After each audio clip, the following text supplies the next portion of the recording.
Are you guys tired of pouring pure foam out of your jockey boxes? There's a lot of reasons behind why that happens, and most of it has to do with the setup. So in today's segment, I'm going to teach you guys how to set up a jockey box properly, modifications you can make to your jockey box to where you can get zero foam. And that's what I shoot for here. I don't want any foam at all. And there is a little tip and trick I'll tell you at the end of this video if you want to add a little bit of foam in there so you have that little bit of presentation at the end. But for now, we're going to talk about tips and strategies to eliminate that foam and that foaming problem. Now I want to discuss the #1 issue why you have foaming problems with your jockey box, and that's temperature. A lot of people think they could just take a keg, sit it out in the sun there, let it warm up at an 8-hour-long event, and you can run it through these cooling coils in here and it's going to flash chill your beer down and everything will be fine and dandy. Well, it does chill the beer down, yes, but what also happens is it causes a reaction and the CO2 breaks out of solution. When you take warm beer and you put it in a cold line, the CO2 is just going to break right out of solution. So if you take like a frosted mug and you take a warm beer, try it at home, and you dump it in that frosty mug, you'll see it just foams like crazy. And that's what happens. So to solve that issue, you have to address the #1 problem, chill your beer. Well, how do you do that? So there's some different options out there. I mean, there's obviously no refrigeration on site unless you're running like a beer trailer or something like that. What we've found that works for us is we've got these awesome keg insulator bags. Now, this is one that I had as first sixtel. I had this when I was home brewing. I've had it forever. It's lasted a long time. This is by far my favorite bag to use. There's plenty of room in there for ice, and it'll keep this keg cold forever. And we've actually had customers come up to our tent and say, well, you guys have the coldest beer here. And it's because we're keeping it cold. And if you take cold beer and you put it into a cold line, you're going to have a great result. So that's the #1 step. Now, if you stick around to the end of the video, I'm going to go and do a review on all these different bags because we've been through a lot of these bags. And some of them worked for us. Some of them didn't. Some of them didn't last very long. And I have a lot of different options I want to show you guys and different reviews on that. But to keep plugging along with this video, we're going to save that for the end. Okay, so now we've already talked about how important it is for temperature control. So we get the cold beer in the bags, we have it iced down, we got a nice cold beer. So now the beer has to run through this coupler, through this beer line, back up into your jockey box. So what happens there? Now you have this ice cold beer running into this warm line. And most of these lines are clear as well, so you got the opportunity for light to hit that, and you can light strike the beer, which is not a good thing. And we came up with this idea of insulating our beer lines. So what that does is it keeps the beer in the line colder. And you probably notice this if you're in an event and then the beers are pouring awesome, and then you stop pouring for a few minutes, you go take a break, you come back, go to pour another beer, now you got foam again. And that's usually caused because as the beer's sitting in the line, it's warming up. So what do you got? Now the CO2 is breaking out of solution. So you're running it back through your chiller plate, you're chilling it down, but that CO2 is already broke back out. So it's going to come through out as foam, and then once you get past that pocket, it'll start pouring good again. So this has helped us out a lot in preventing that. Now, if the beer sits long enough, if you don't pull off of it for a long time, this will also warm up, but it buys you some time because it's insulated now. The other thing we did was we actually wrapped it with this white tape. So the insulating tape that we had was black. It was dark, so dark color will actually soak in the sun and it'll actually heat it up. So we used white so the sun would reflect off of it and it won't actually heat the beer line up. So now we're also trying to keep the light out, we're trying to reflect the light, and we're trying to keep these beer lines as cold as possible. So that's another big tip that we found that's helped us out tremendously on this jockey box. So we've already talked about how important temperature control is when you're running a jockey box. The other small component to this that I found but actually does help out quite a bit are your faucets. So we've upgraded these with the Perlick faucets with the flow control valves on, which are really nice. So what this can do for you, if you do have foaming issues, sometimes you can control that a little bit by turning down your flow, and you can actually pour at a slower rate. And this helps to a degree. If your beer is really warm coming in and you just replace these faucets and think that's going to fix your problem over the temperature, it'll help out a small amount. But if your beer's already cold and you're just having a little bit of a breakout from your hose or something like that, that can kind of give you that extra little edge. And the other thing that's really nice about it, if you're pouring like little small sampler glasses, you can slow the flow down so that you can pour into those more accurately and you don't get the foaming as well. The other nice thing about these, they sell them with a back push creamer option. And what's cool about that is the whole time I'm talking here, I'm trying to tell you how to get beer to not foam out of your jockey box. Sometimes you have the opposite problem. You've got your beer ice down so cold, and when it's coming out of these faucets and everything is running perfectly, you actually don't get any foam at all. So if you want to present that properly and put that little bit of foam, there's a couple ways you can do it. Like you can actually start to drop your glass down to where you're actually driving beer directly into the middle and you're trying to create that breakout in that foam. Or you get the faucet with a back push creamer, you get zero foam in the beginning and you put just a little bit of foam on top and you can regulate how much you want. That's a really nice feature. I really like that a lot.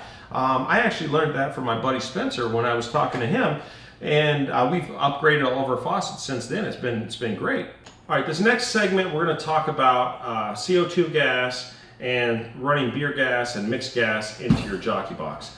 Everything about CO2 pressure here. So the jockey box itself requires a high pressure in order to operate. So you got this really long coil in there and it's kind of a small diameter, so it takes more pressure to push that beer through there.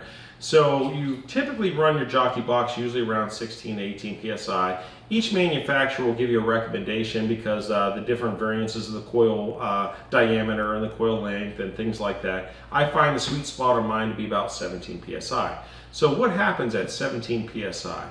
Well, now you've got 17 psi pushing into your keg.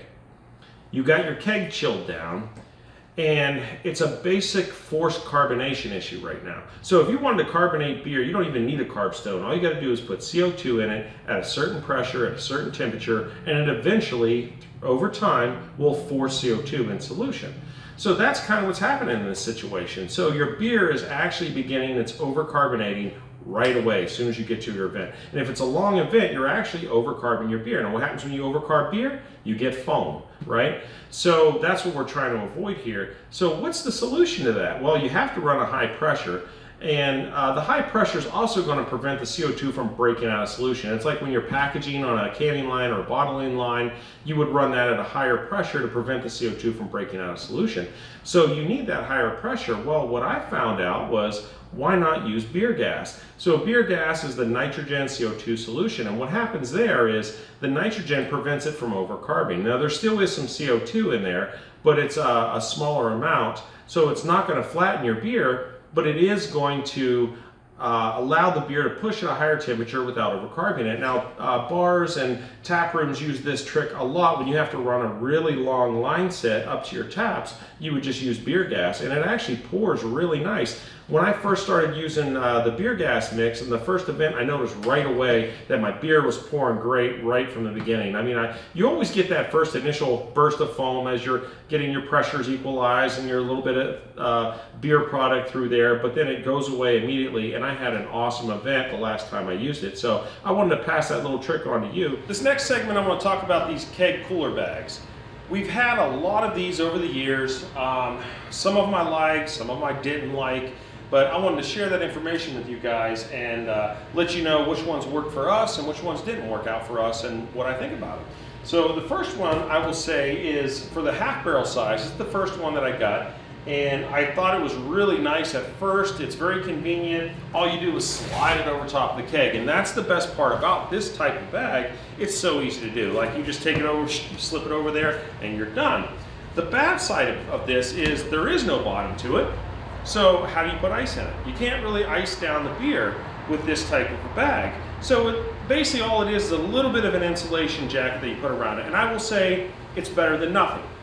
And if I have no other choice, at least you're adding a little bit of insulation in there. And that's about it. So I will say it's not my favorite. I'm going to throw it off to the side. Now we come into this one here. This keg coat I got next, and I found that it's the next best thing. It's actually not bad. They don't give you a lot of room in here though. That's kind of the downside of this one, is you probably only got like an inch in here, right? So it's really difficult to get ice in there. You can kind of work it in. I pour it on top and I work the ice into it, you know, and it does an okay job. It does have some insulation in there. It's very thin, but there is some insulation in there, and overall you get the ice in there, it actually works pretty good. But getting it in the bag is difficult because they don't give you much room. Now, one trick you can do, you can actually tip your keg upside down, and then you could slide the bag on it and then flip the keg back over. You could do that with a filtered beer or a beer that's already supposed to be hazy, like a hazy IPA or something. That would work great for.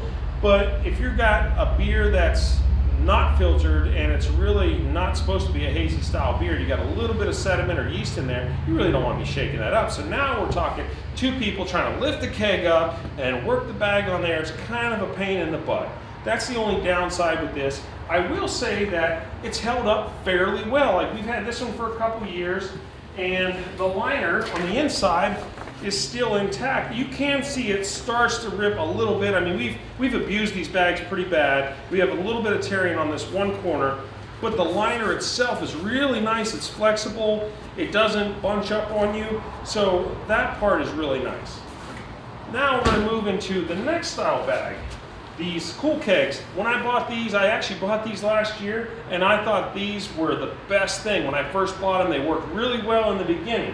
But then what I noticed was this liner inside of here gets really brittle when it gets cold. So when you put these in the walk-in cooler, we usually, try to get the bags on in advance, maybe like a day in the advance or whatever. Then it gets real brittle and it wants to crack. It gets really difficult to get on the kegs. This one seems to have more room around it for ice, which is really nice. Like, you can fit a lot of ice in these. But getting it onto the keg is just as difficult as that one, and it has this extra little top material that kind of constricts it. So it's a little tougher. You can do the same keg flip trick, but I have found that this liner has been a big problem. This is one that we've actually had, and the liner basically just ripped completely out of it. So it's just a black bag at this point with no liner, and then it starts to get wet and the ice drips through and it's a pain in the butt. So I've decided that this one isn't my favorite either. Moving on to the next. Now, this one has by far outlasted any keg bag I've ever had, and this is my favorite bag so far. It's cool brewing bag. However, the problem with this is it's only available in 6-stools and quarter kegs. So they don't make a half barrel version. I'm kind of hoping that they would do that, because this has been the ultimate bag. I mean, for the years that I've abused these things, these liners have not ripped at all. They're very flexible, and it's got a nice thick pad. All these other ones are missing the thickness of the insulation in these. When I put a 6-stool in here and I take it to a vent, people are like, man, you got the coldest beer here. I mean, it just works so well. And it slips on the keg real easy. There's plenty of room in there. So this, to me, has been the ultimate bag if you're doing 6-stools or quarter kegs. So with that being said, I'd like to try out some other bags. There is some other bags out there. So when I get those in, I'm going to do another review, and I'll kind of go over all this information with you again. And also, I plan on making my own custom bags, because to be honest, after going through this process, I think I can do it better. There's a lot of features that I think that could be added to the bags that these ones don't have, which brings me to the next topic of the handles. Just because they put a handle on a bag doesn't mean you could use it. You try to lift one of these up and it'll rip this handle right off of here, and then you're left with a big chunk of material dangling, and it's terrible. So even if you're using any of these keg bags, I recommend unzip the top, get the actual keg handle, lift up by the keg handle when you're packing them into the trucks, because these definitely will rip off. However, these guys, the strapping has held up really well. Now granted, these are only 6-stools, so the weight is a lot less. But I take these things and I'll put them on my shoulder and I'll carry a whole keg over to the event, and I do it all the time. So this bag is probably the highest quality bag that I've seen so far. And I'm going to take some of the things that I like about this when I build my own bags, and I'm also going to add some extra features. So I'll do a whole video on that later on, and I'll explain how I made it and everything, because I got some really cool ideas.